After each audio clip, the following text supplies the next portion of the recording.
Las personas que regularmente van donde mí a pedir consejo es que necesitan tomar una decisión, necesitan guía y esperan de un servidor alguna luz. Muchas decisiones son difíciles, son decisiones que van a causar dolor porque vienen o son el fruto de desarreglos anteriores. Y por lo tanto las soluciones son dramáticas. Si usted guía una motora a una velocidad fuera de control, como los locos que yo veo en Puerto Rico, o como dicen los muchachos, levanta la motora del frente, la goma del frente, huilea, y se resbala o pierde el control, las soluciones posiblemente no le van a agradar, entre ellas amputaciones, solamente porque desafió la física. Pero también me he dado cuenta que hay otro tipo de solución que a muchos se les está olvidando y que sinceramente, hermano, yo regularmente practico en mi hogar, porque es lo que aprendí de Cristo. Tienen que orar, tienen que encerrarse con Dios, tienen que derramar su alma delante de Dios, tienen que esperar la contestación de Dios.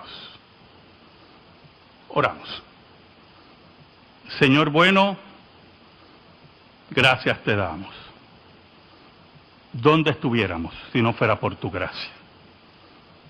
En esta hora, perdona nuestros pecados, porque te hemos sido infiel. Escóndenos bajo la sombra de la cruz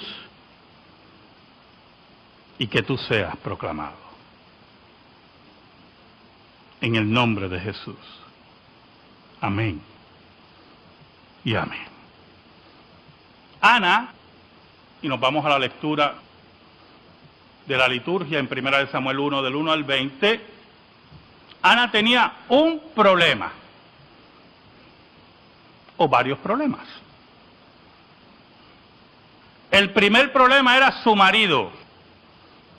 Y usted dirá, lo que leímos nos dice que el marido la amaba, la cuidaba, pero su marido no entendía a la mujer. Número uno, era polígamo, tenía 2 esposas, y la poligamia trajo problemas graves a Israel, graves problemas a Israel. No era el diseño de Dios, y como el divorcio, como Cristo le dijo a los fariseos, Dios la toleró por la dureza del corazón del hombre. La otra esposa del Elcana era una diabla. Martirizaba a Ana porque era estéril. Se burlaba de ella, la angustiaba. Por lo tanto, el problema básico aquí, inicial, era el esposo de Ana, que empezó una relación polígama y le daba regañitos a su otra esposa. Ahora, el versículo 8 nos habla de la profunda ignorancia de Elcana en relación a la mujer. Y Elcana a su marido le dijo, Ana, ¿por qué lloras? ¿Por qué no comes? ¿Y por qué está afligido tu corazón? ¿No te soy yo mejor que 10 hijos? No, ¿no entiendes que no?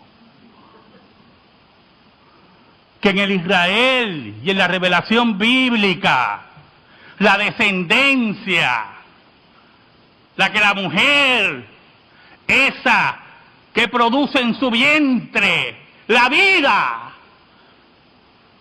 es prácticamente lo que dice la Escritura de ser mujer.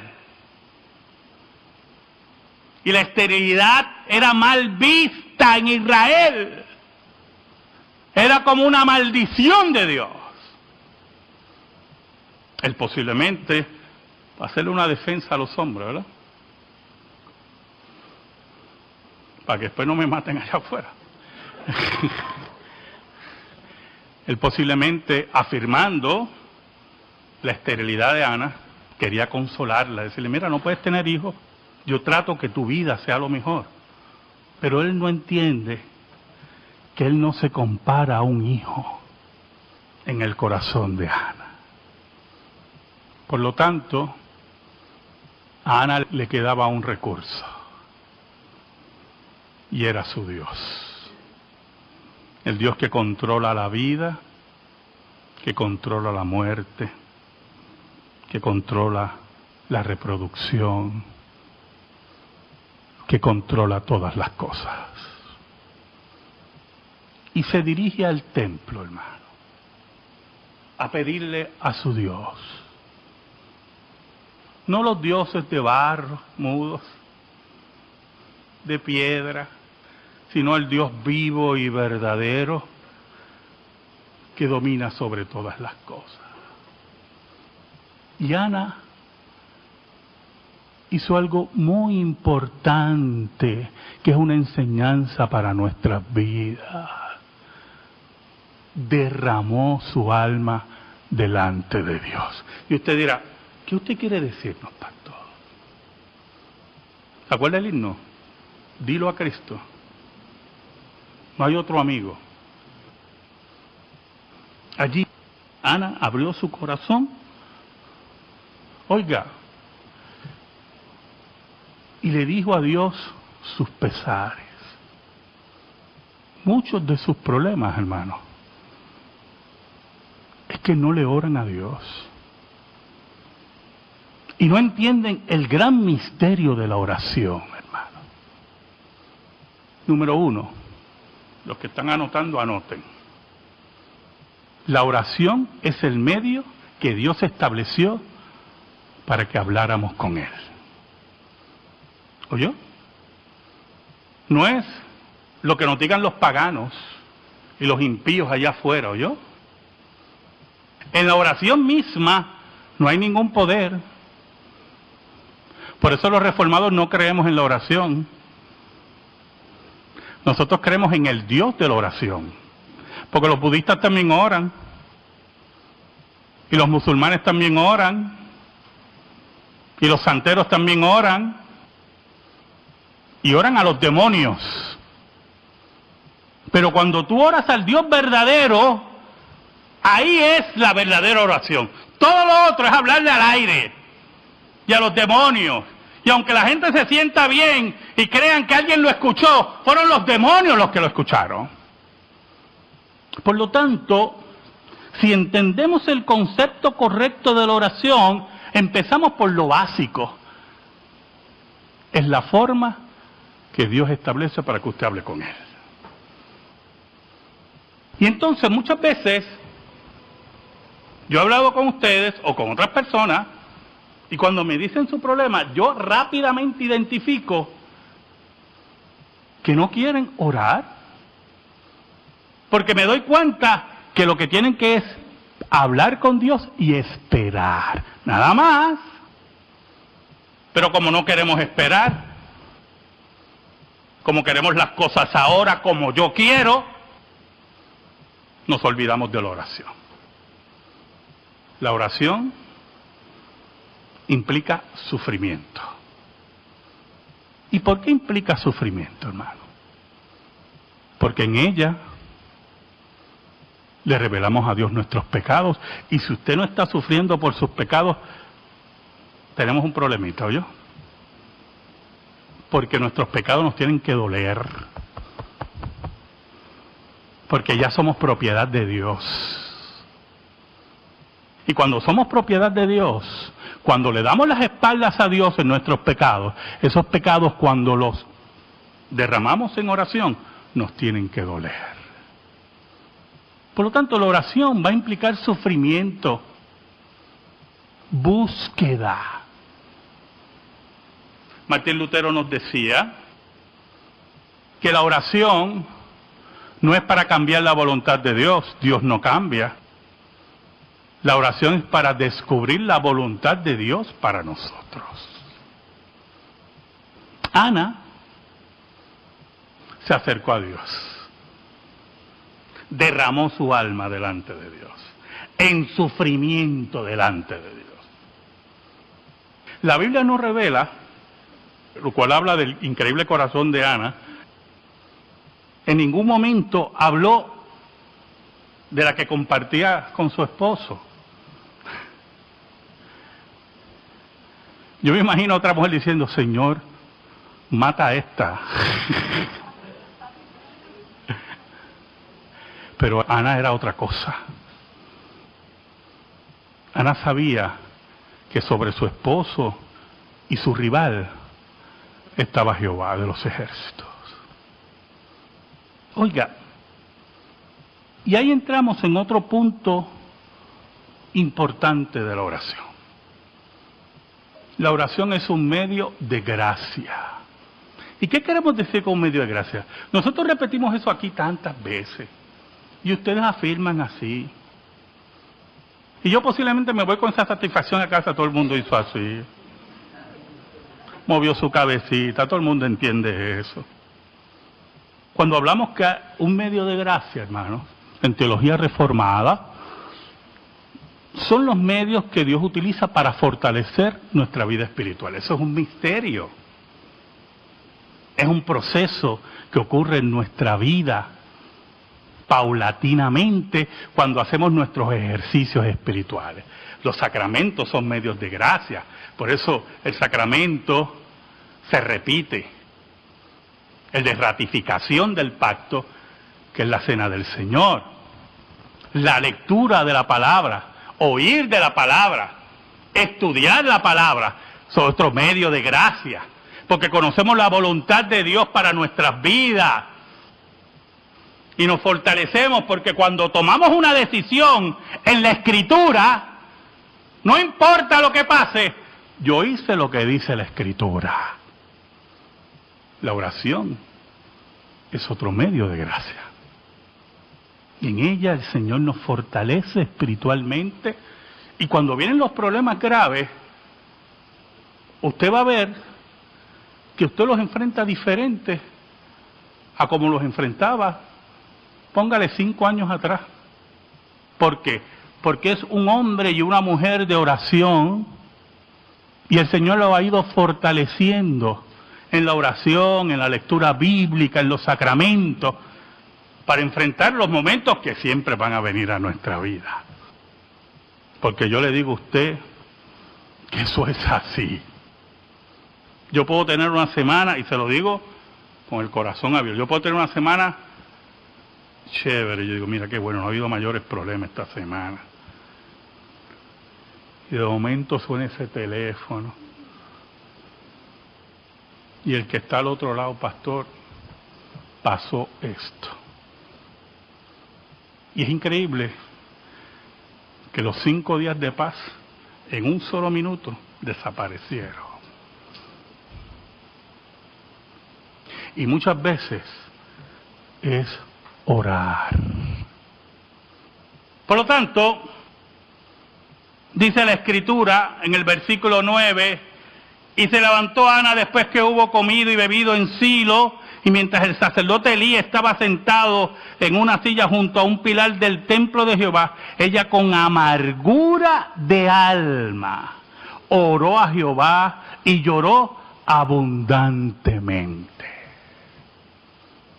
Dios está ahí para escuchar tu ruego, ¿oyó?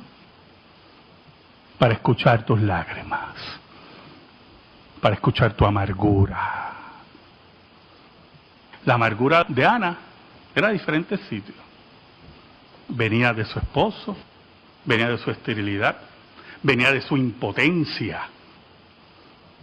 Y allí se derrama delante del Señor. Pero es interesante la petición. Ella le pide a Dios, escuche bien, para que usted vea cómo es la entrega, cómo fue la entrega de esta mujer. Una mujer que tenía claras las cosas, hermano. Claras, hermano. Bien claras. Increíble la claridad de esta mujer. Señor, si tú me das un hijo, una mujer que quería un hijo, yo lo voy a entregar a ti. Y servirá en tu templo. Y hará voto nazareo, porque cuando la Biblia dice que no pasará navaja sobre su cabeza, es voto nazareo. Por lo tanto, Ana estaba dispuesta a pasar el proceso del embarazo, de parir, de amamantar a su hijo, para después entregárselo a Dios. Y Ana entró en pacto con Dios. La pregunta es, ¿Dios entró en pacto con Ana? Y esto es muy importante, ¿oyó, hermano? No hay ningún problema que usted le haga promesas a Dios, ¿oyó? El único problema es que usted crea que ata a Dios por sus promesas. Es cuando se llega a la etapa, cuando una persona está en el proceso ya de muerte, la etapa de la negociación. Los vi mucho en hospicio. Hombres y mujeres que estaban en una etapa de negociación porque ya 6 meses de vida le habían dado. Y me acuerdo uno en particular que decía, pastor, yo sé que el Señor me va a sanar porque yo voy a hacer un gran testimonio. ¿Ve? En la negociación le está diciendo a Dios, mira, si tú me sanas, yo voy a testificar. Pero la negociación de Ana fue increíblemente devastadora. Lo que yo anhelo, yo lo voy a arrancar de mi corazón y te lo voy a entregar. Tú me das un momentito nada más de ser madre y yo lo voy a entregar a ti. La oración significa entrega, hermano. Entrega. Usted no es dueño de nada. Métase eso en la cabeza. Que yo se lo repito a usted muchas veces. Si usted se cree dueño de su casa, de su cuenta de banco, de su carro, de sus hijos, ¡ay! Usted no es dueño de nada. Dios sabe cómo quitarle las cosas. Oiga, pero es interesante cómo era la angustia de Ana. La angustia de Ana era tal que cuando Elí, el sacerdote de Dios y profeta, la ve, cree que está borracha. Y la mira y dice, esta está más borracha que... La angustia de esa mujer era tan profunda, tan marcada, que su rostro estaba desfigurado. Su cuerpo estaba caído. Y Elí comete la indiscreción de llamarla borracha. Y nuevamente vemos lo increíble que era esa mujer. Porque si yo estoy seguro que yo veo a alguien aquí medio, y yo digo, tú estás borracho, y no está, eso va a llegar al consistorio. ¿Oye? Pero Ana le dice, no, Señor. Eso es lo que hace la oración, ¿oye, hermano? La oración nos lleva a depender tanto de Dios, como debe ser, que aún los que están alrededor de nosotros y están confundidos, reciben del hombre y la mujer de oración una contestación correcta. Elí, cuando se da cuenta de que se había equivocado, pronuncia unas palabras proféticas. Él no sabía que Dios lo estaba utilizando en ese momento. El versículo 17 nos dice, Elí respondió y dijo, ven paz, y el Dios de Israel te otorgue la petición que le has hecho. ¿Sabe algo, hermano? ¿Sabe cuál fue el hombre más grande de oración en la Biblia? Fue Cristo. Cristo se iba de madrugada a orar, Dios hecho hombre. Cristo era un hombre de constante oración, de búsqueda del rostro de su Padre, aquel que en la divinidad tenía la convicción de que su Padre nunca lo iba a abandonar, y buscaba en oración a ese Padre. En Getsemaní, nos dice uno de los evangelistas, que en oración perdió tanto las fuerzas que Dios envió un ángel para reconfortarlo. Va a llegar momentos de angustia en tu oración, que vas a desmayar, como desmayaba Ana, como desmayó Cristo, y Dios enviará el ángel para fortalecerte. Como lo hizo con Ana a través de Elí, y lo hizo el Padre a través del ángel que envió a Cristo a fortalecer. Y si Cristo necesitó en Getsemaní un ángel que lo fortaleciera, ¿cuánto más nosotros, hermano? Versículo 18 nos dice, ella dijo, halle tu sierva gracia delante de tus ojos. Y si fue la mujer por su camino y comió y no estuvo más triste. Y me llamó mucho la atención eso. Aquí entra algo muy importante del misterio de los elegidos de Dios. ¿Oyó, hermano? Cosas que solamente nosotros podemos entender. Los impíos nunca van a entender estas cosas. Ana recibió convicción de Dios que su oración había sido contestada. Y si nosotros somos hombres y mujeres de oración, tarde o temprano va a llegar a nuestra vida la convicción que Dios contestó nuestra oración. Porque Dios siempre contesta la oración. ¿Sí? No. Espera. La oración no es un trueque comercial entre usted y Dios, como nos piden los que están allá afuera. La oración es la búsqueda de la voluntad de Dios para nuestra vida. El versículo 19 dice, y levantándose de mañana adoraron delante de Jehová y volvieron y fueron a su casa en Ramá, y Elcana se llegó a Ana, su mujer, y Jehová se acordó de ella. Esa forma de escribir, ¿verdad?, del judío, forma antropomórfica de Dios. Dios nunca se había olvidado de Ana. Si no oras, si no derramas tu alma delante del Señor, si cada problema familiar tú vas a estar llamando al anciano, al pastor o al consejero pagano que haya por allí, y no llevas tus conflictos delante de Dios, complicas tu vida cristiana. Si no estás dispuesto a llevar el sufrimiento, a cargar lo que Dios ha decidido en tu vida, no conoces el misterio de la oración. Versículo 20 nos dice, aconteció que al cumplirse el tiempo, después de haber concebido Ana, dio a luz un hijo y le puso por nombre Samuel, diciendo, por cuanto lo pedía a Jehová. Y la esterilidad de Ana desapareció. Dios tomó control, como siempre lo había tenido, pero en esta ocasión, en un acto milagroso de Dios.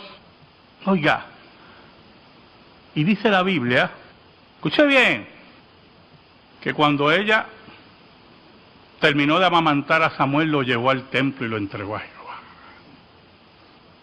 ¿Cuál es su tipo de oración, hermano? Señor, dame esto, pero es mío. Señor, resuélveme este problemita, pero espera, tú sabes. ¿Sabe lo que ocurrió? Usted lo sabe. Ana subía todos los años y le llevaba algo a Samuel. Pero Dios, que vio la entrega de Ana en oración, su cumplimiento en el pacto que había hecho con Dios, la llenó de hijos. Porque el Dios que nosotros servimos es el Dios fiel que escucha. ¿Sabe algo, hermano? Samuel venía a sustituir a Elí y al par de delincuentes esos que Elí tenía de hijos. Había un problema, y esto es muy importante para terminar. Si usted quiere que sus hijos sirvan a Dios como debe ser, usted tiene que criarlos como dice la Biblia, no como usted le dé la gana, ¿oyó? Samuel tenía un problema.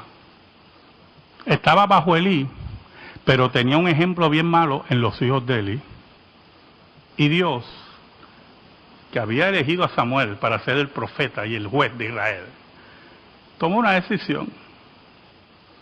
Cuando Elí amonestaba a los hijos, ¿se acuerda que una vez hablamos de eso, que le daba pan y le dolía la mano a Elí?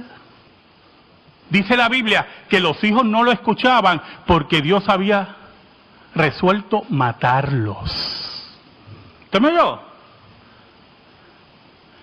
Pero no solamente era por el pecado de ellos, es porque Dios había elegido a un joven que estaba creciendo en la casa de Dios, que no podía ver el ejemplo de los hijos de Elí. Porque cuando Ana oró a Dios y le entregó a su hijo, ella le dijo para que fuera siervo tuyo en la casa. Y las dimensiones de lo que pidió Ana, ella nunca las vería. Samuel no solamente iba a servir en la casa, iba a ser el profeta de Dios y el juez de Dios. Y toda la estirpe de Elí iba a ser eliminada. Así son las dimensiones de la oración. Porque el Dios que nosotros servimos no se queda sin testigos. Y nadie lo puede derrotar.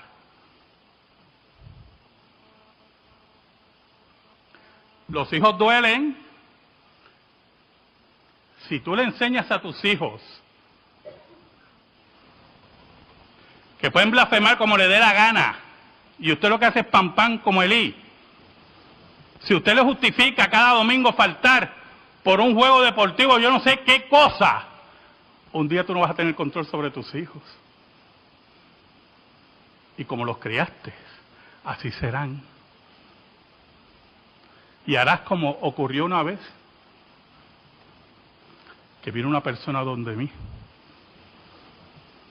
y me dijo,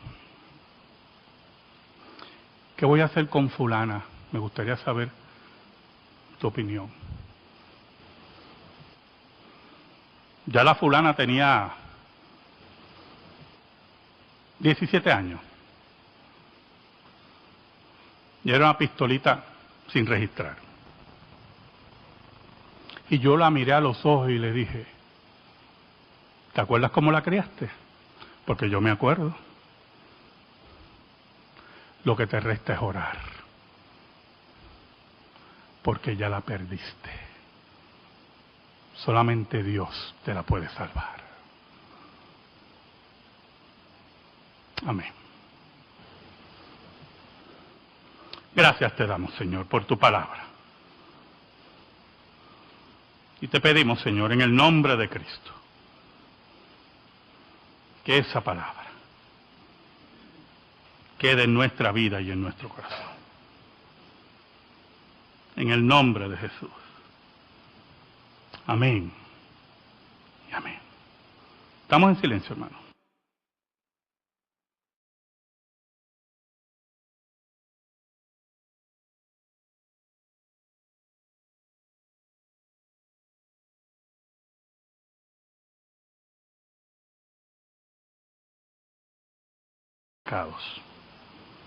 Porque te hemos sido infiel. Escóndenos bajo la sombra de la cruz y que tú seas proclamado. en el nombre de Jesús. Amén y amén. Ana, y nos vamos a la lectura de la liturgia en 1 Samuel 1, del 1 al 20, Ana tenía un problema, o varios problemas. El primer problema era su marido. Y usted dirá, lo que leímos, si usted guía una motora a una velocidad fuera de control, como los locos que yo veo en Puerto Rico, o como dicen los muchachos, levanta la motora del frente, la goma del frente, huilea, y se resbala o pierde el control, las soluciones posiblemente no le van a agradar, entre ellas amputaciones, solamente porque desafió la física. Pero también me he dado cuenta que hay otro tipo de solución que a muchos se les está olvidando y que sinceramente, hermano, yo regularmente practico en mi hogar, porque es lo que aprendí de Cristo. Tienen que orar, tienen que encerrarse con Dios, tienen que derramar su alma delante de Dios, tienen que esperar la contestación de Dios. Oramos. Señor bueno, gracias te damos. ¿Dónde estuviéramos si no fuera por tu gracia? En esta hora, perdona nuestros pecados. Nos dice que el marido la amaba, la cuidaba, pero su marido no entendía a la mujer. Número uno, era polígamo. Tenía 2 esposas. Y la poligamia trajo problemas graves a Israel. Graves problemas a Israel. No era el diseño de Dios. Y como el divorcio, como Cristo le dijo a los fariseos, Dios la toleró por la dureza del corazón del hombre. La otra, las personas que regularmente van donde mí a pedir consejo, es que necesitan tomar una decisión, necesitan guía y esperan de un servidor alguna luz.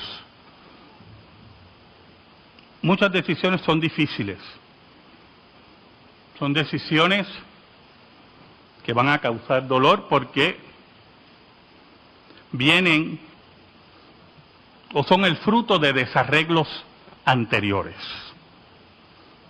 Y por lo tanto las soluciones son dramáticas.